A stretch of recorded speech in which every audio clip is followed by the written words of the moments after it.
And good morning, everyone, on our live stream here on StreamYard. We're going to be set to go on the Ag Issues program coming up here in just a bit. So it's always fun just to go a little behind the scenes, so to speak, as our two guests, State Representative Ken Rahjes and State Representative Jim Minnix, uh, getting their session, or at least first part of the session, done here this week. So they've got some long days this week, and so we appreciate you. I appreciate them being able to come on this morning.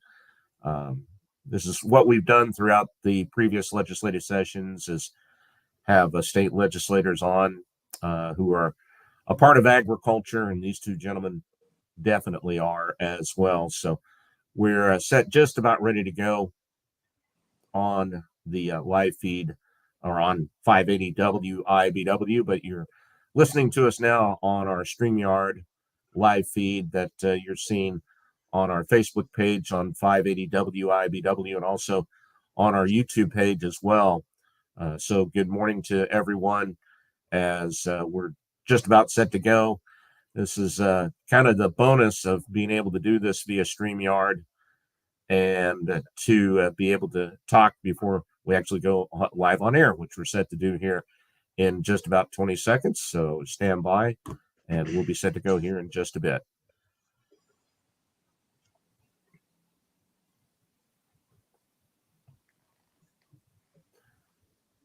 Good morning, everyone. Glad to have you with us on the program this morning. And this morning on the Ag Issues program, we're going to be speaking with our state legislators that we normally have on during the Kansas legislative session. State Representatives Ken Rahjes from the 110th district in Agra, or he's from Agra, excuse me, and State Representative Jim Minnix representing the 118th district in Scott City. Ken, of course, is the chair of the House Agriculture and Natural Resources Committee, and Jim is the chair on the House Committee on Water, as we're just about ready to wrap up the first part of the legislative session. And we will talk to these gentlemen about everything that's been going on as far as agriculture in the Kansas legislature. And that will be coming up on this morning's Ag Issues program here on 580 WIBW. But before we do all that, let's get a check of the weather.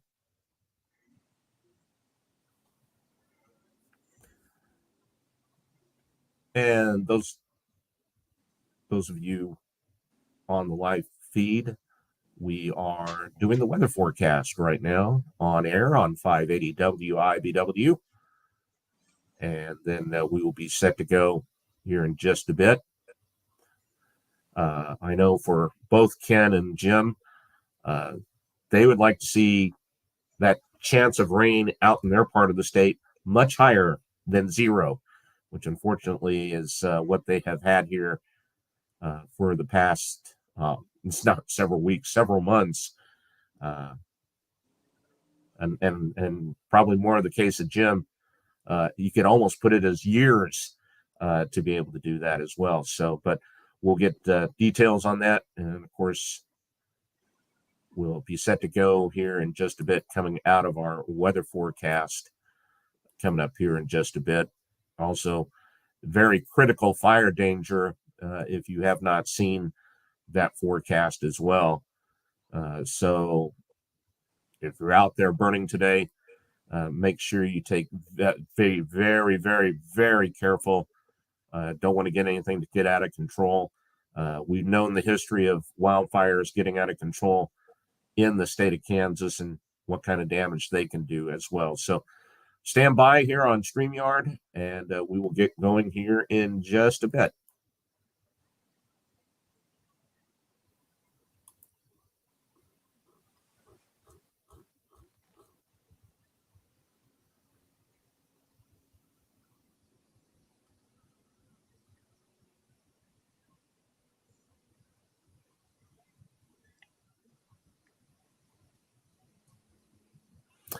All right, thank you very much, meteorologist Dan Holliday, with an update on the forecast.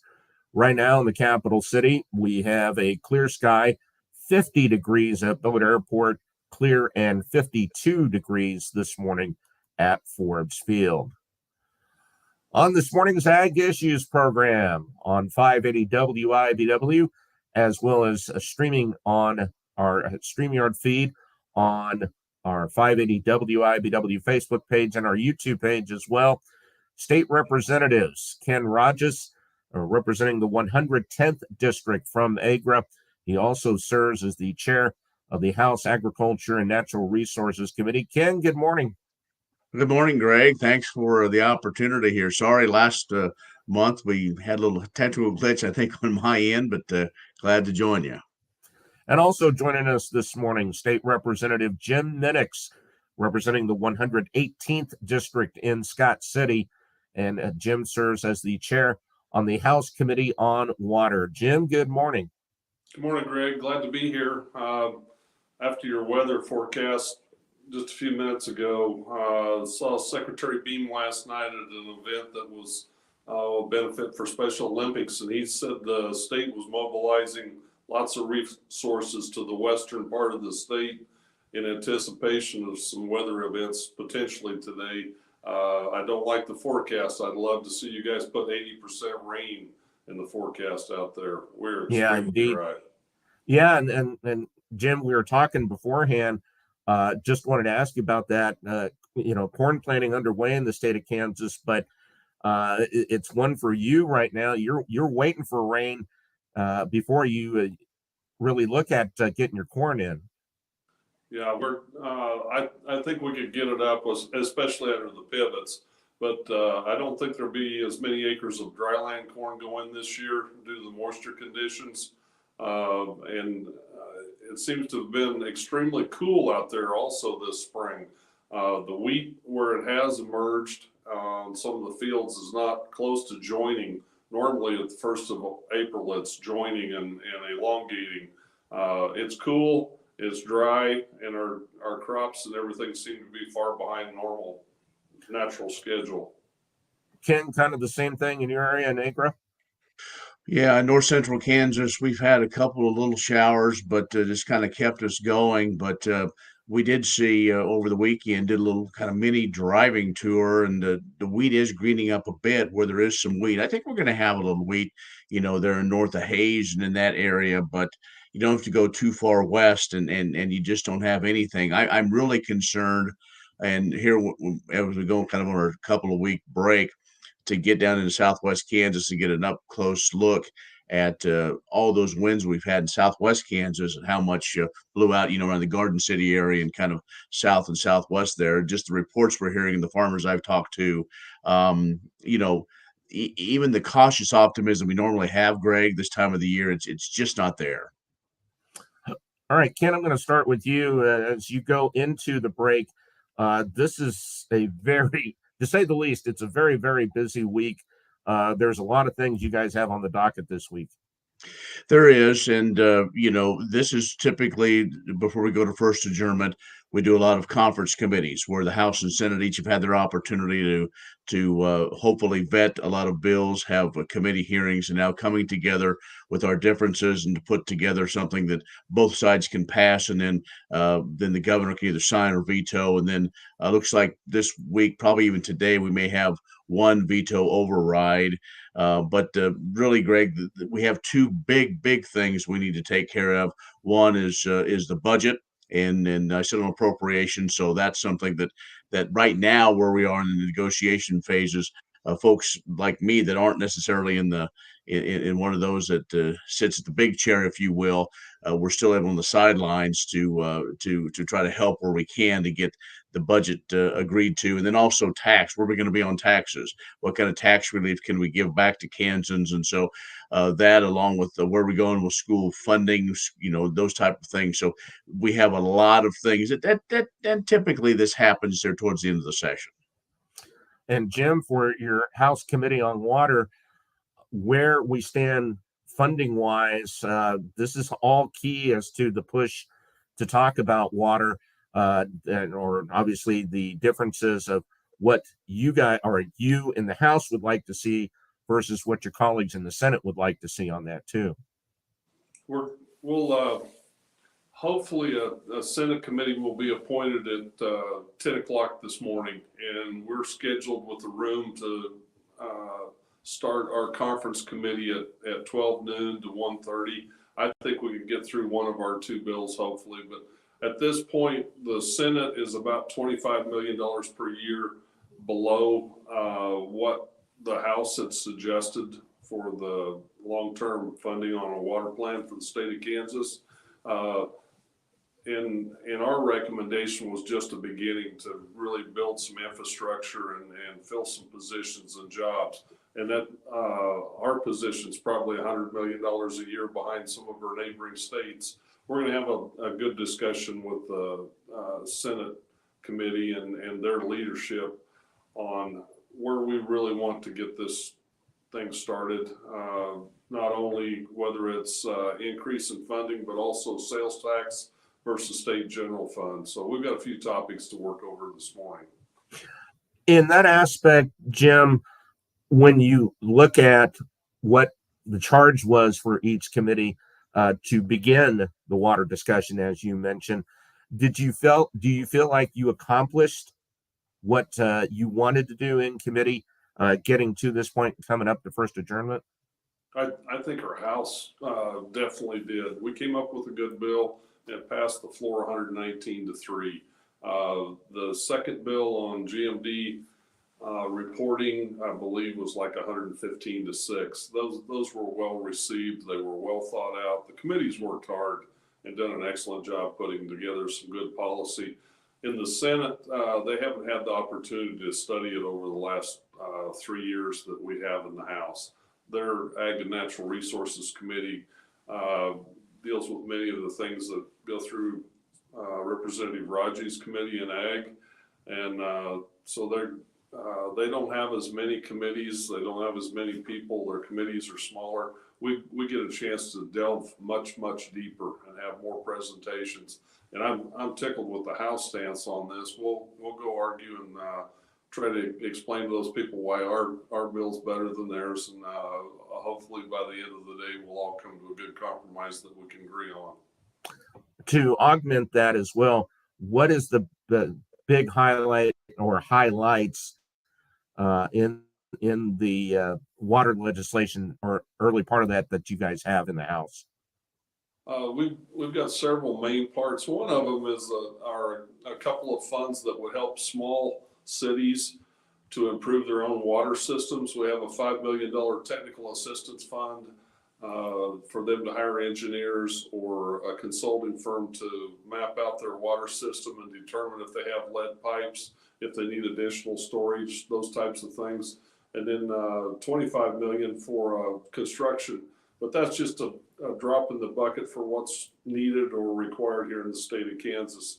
The federal government is sending about $200 million to the state of Kansas for the bill program and the Inflation Reduction Act. We're hoping to use these state dollars to leverage for federal dollars in construction of municipal water projects.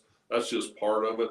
We also have a lot of vacant positions at Division of Water Resources and KDHE dealing with water that we need to fill so that we can service the people here in the state of Kansas better. We're trying to incentivize conservation out west over the Ogallala.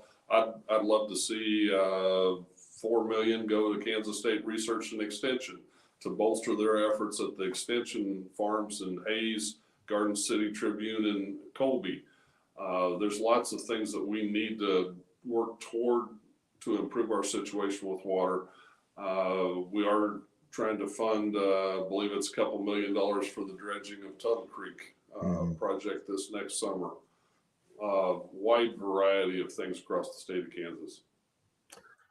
Ken, for the House Ag and Natural Resources Committee, I know it's been busy. It hasn't been overly busy, but nonetheless, you've had a lot of activity in your committee too.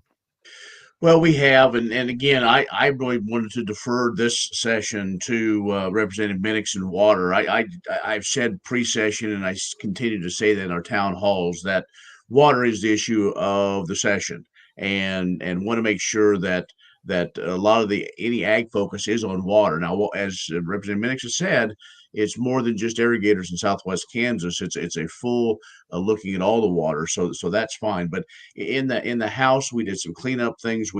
We started the process. Next year will be a busy year, but we were trying to do some work on industrial hemp is one thing, and we'll work on that over the kind of the interim in between this year and next year on really focusing in on the agriculture aspects of it. And there's some things we can do. We need to work with our federal partners. We've also worked on some foreign ownership of land bill. That's one of those situations that it just, we think it's done for the year, and then all of a sudden it gets brought back up again and trying to find a way. So that those have been some of the things, looking at a wide variety of situations, but really we're going to probably even be busier next year. But a lot of this, with it being the first year of a biennium, we had a lot of new members on the committee. We had a lot of new legislators, much like Congress. This first year, you kind of need to get everybody, kind of give them their sea legs so they know, as we proceed forward. And I want to make sure that the new members of the committee had a good sense of Kansas agriculture as we move forward. All right, we're going to take a quick break, and when we come back, we're going to have more with State Representatives Ken Rahjes, representing the 110th District, and State Representative Jim Minnix, representing the 118th District. This is Ag Issues here on 580 WIBW.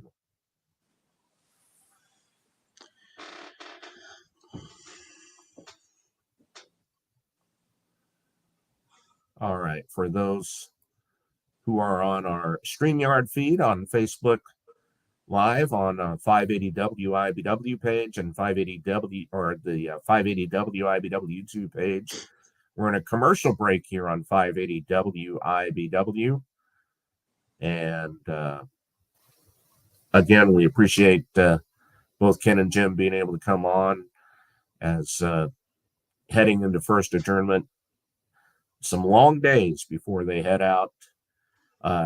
You're supposed to head out, or we're off air, by the way. Thursday, hopefully cross the fingers. Hopefully the session gets done. What the calendar says, I don't. I told my wife, I said, well, I may be home Thursday night, probably.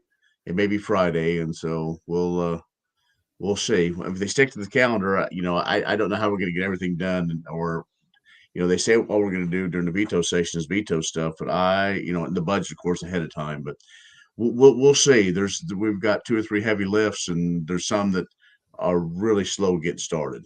Yeah. All right.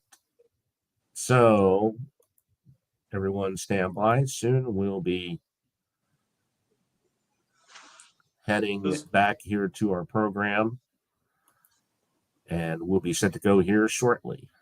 This week isn't the 8 to 5 that Ken promised me when I started this job.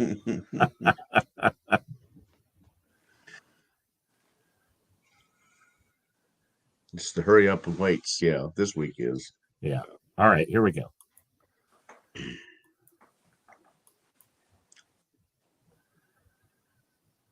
We are back on the Ag Issues program here on 580 WIBW. Also on Facebook Live, on our StreamYard feed on 580 WIBW, and also on our YouTube page as well. State Representatives Ken Rahjes and Jim Minnix are joining us on the program today as we're getting some updates on the state legislative session as they head towards first adjournment here at the end of the week. And Ken, I'll start with you. One of the big things, of course, is approving a budget. And of course, this year, like last year, where we have seen the tax surpluses come in, is what do we do with the money, or the revenue, I guess, in this case, that comes in, and how do we spend that as well? Well, I think that is, and as the session has progressed, different ideas have kind of come to the top. We passed some things so far, like some tax reduction or income tax for for some veterans and looking at some of the other situations, and see exactly, we're trying to find some different things with homeowners and some relief there. What we're saying, Greg, is that the use tax, folks that are buying stuff online, those numbers continue to go up. The bottom line is, we need to make good investments, but also some of these surpluses, if you will, need to go back to the Kansas people. I mean, that's the whole thing. I mean, we're working good for a rainy day fund. Wish we could put a little bit more in there and shore up capers as well. And so those are some of the things that we're working on. And right now it's this negotiation between the House and Senate and what do we do, Greg? Quickly, one of the things that I want to see done and have been a strong advocate for is a program called K-State 105. It is one that we have extension in every one of our 105 counties in Kansas, and the things that K-State and Extension can do to help either with the small businesses or communities and meet some of their needs. I think it's just a great program. And so I'm advocating strong that stays in the budget and that program, because I believe in Dr. Linton, the new president of K-State, and what he has done with Extension in the past and how he can transform Extension and kind of his mission that I am all in on is to make K-State this next generation land grant and make it the leader in the country. And I don't have to tell you about that, of how important that can be to small towns like Scott City and others. Yeah, we're K-State Research and Extension is big in our area. Scott County currently belongs, I believe they call it Western Plains District, in conjunction with Finney County, but they help us so much in our industry out there. I'm hoping for a little more participation on our water tech farms from K-State Research and Extension, from their and Kansas Water Office with their WISE programs. There's lots of programs out there. If we can get them all coordinated and working in the same direction, they're even more beneficial.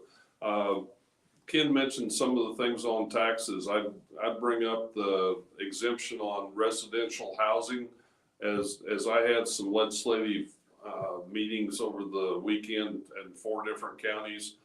Taxes come up continually. It seems like valuation of homes in towns and out in the rural areas continues to increase.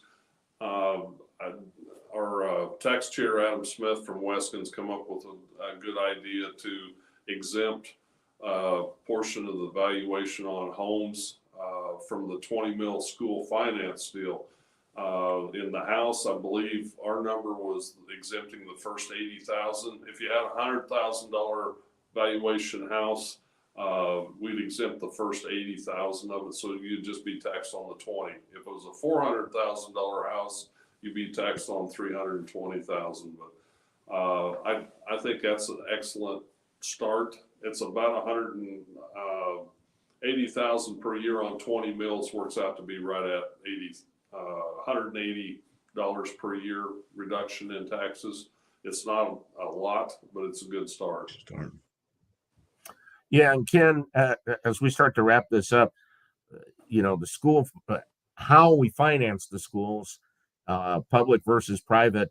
You had mentioned that when we had you as one of our speakers at our last Farm Profit Conference in Alma, and I know they've had the vote already, but where does this go, or where do you think, or what direction do you think this is going to go now? Well, I'm not exactly sure. I know I've had many discussions on small, that is, on what's going on. One of the things that we try to advocate for is our 1 and 2A, our smaller schools, to kind of help them. That got thrown out in the negotiation. So I'm not exactly sure where we are. Obviously, property tax funds the majority of the schools. We need to be aware of that as valuations have gone up, but we will fund the schools. There's no question about that. We're meeting the court order to fully fund, and so that will happen. It's a matter of how that works, especially with our small schools. Do our best to hold harmless of some of these other things they want. But right now, Greg, I think there's a lot of negotiations on both sides, the House and Senate, to come up with, again, how you get enough votes for it to pass. And so this is going to be one of those. I think it's going to be probably one of the last things we do. Maybe one of the last things before we get out the door for first adjournment. And you know what happens when you're ready to go, you just like, oh, whatever, just let's get through. But we need to make sure we're doing the right things, not only for Kansas kids, but also for our communities. Yeah, for all the small towns in the western part of the state, Jim, the importance of this, or it takes a higher priority on the importance of this. Oh, yes. And we really value our public education out there. And we've seen a myriad of bills come through so far, in addition to special education funding, the funding following the privates or following the kids to private school. You can vote either way on a bill and be accused of something down here. It seems like they're packaged together, a lot of policy with the budget, and it makes it difficult to try to represent your area. But I was heartened to hear at our legislative coffees over the weekend, people following what is going on down here and being very interested in it. And I think they're fortunate to have representatives like Ken Rahjes to be on Appropriations Committee and help in these ways. All right, gentlemen, we are out of time, but as always, very much appreciate it. And knowing, too, especially the length of day you guys have got here today and the rest of the week as well. So, State Representative Jim Minnix, as always, we appreciate it. Thank you very much. Thank you very much, Greg. I've enjoyed being on the program, and I think here by Friday, I'm going to be a regular farmer again and be enjoying myself a lot more. And State Representative Ken Rahjes, hey, bud, as always, good to see you. Thank you for joining us today. Absolutely. We talk about long days, but look, we're in ties. It's not like, how soft you want to see how soft my hands are. So it's time to get back to some real work. So, but it's a different kind of long day, but we appreciate everybody for what they do to put food and fiber on with all of us, but also pray for rain. Pray for rain. My word. Indeed. Indeed. This has been Ag Issues here on 580 WIBW. Stay with us when we come back. We will get a check of the news headlines, and we'll get a check of the weather forecast that comes up next.